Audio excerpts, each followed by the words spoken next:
So I want to ask you a question. What are you insured to do?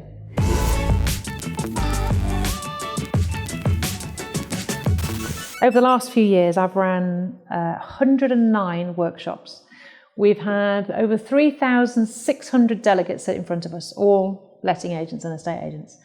And it never fails to amaze me as to the things that these guys are doing every single day under the guise of management. I'll give you some examples.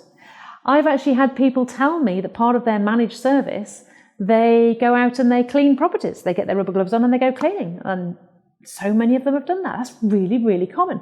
Something else I've had lots of people tell me they do, carry fridges on their backs down multiple blocks of flat staircases. I mean, that's just crazy. I've had people tell me that they've gone and kicked squatters out late at night on their own, little tiny females, blonde ladies, gone out and done that. I've had people tell me that they have had to go and remove food from a freezer on a Sunday afternoon.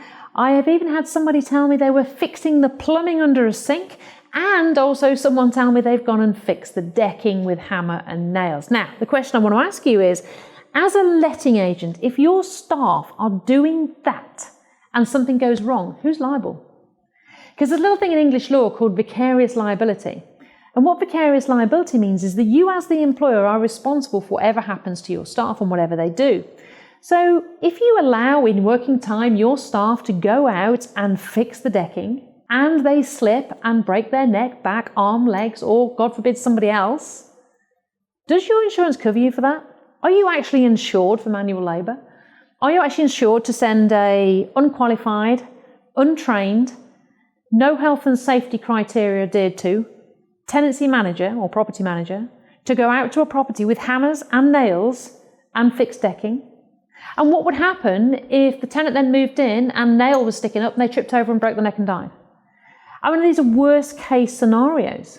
But we've had properties where you've gone and sent cleaners in and there's been hypodermic needles left in cupboards. What happens if one of your ladies who went out to do a simple bit of cleaning actually got stabbed by a needle left behind from a previous tenant? I mean, I know this is pretty serious stuff, but we've got to start thinking about this. What are you insured to do? Because your insurance company will be insuring you to let and manage houses. They are assuming you are operating under pretty much an office environment. They will not be insuring you for doing manual labour, physical labour, or any such works. So my top tip for today is number one, find out what your staff are doing and start to control what they do and don't do. Make sure you're aware of the health and safety rules and regulations around works or properties, because it's absolutely scary on what has to be done. And finally, check your insurance policies, because you are insured as a letting agent or an estate agent to value and rent or sell property, not clean houses and fix decking. And trust me, when you ask your tenancy managers what they do in the guise of keeping your landlords happy, you will be amazed. So I hope you found this useful. What are you insured to do? Thank you.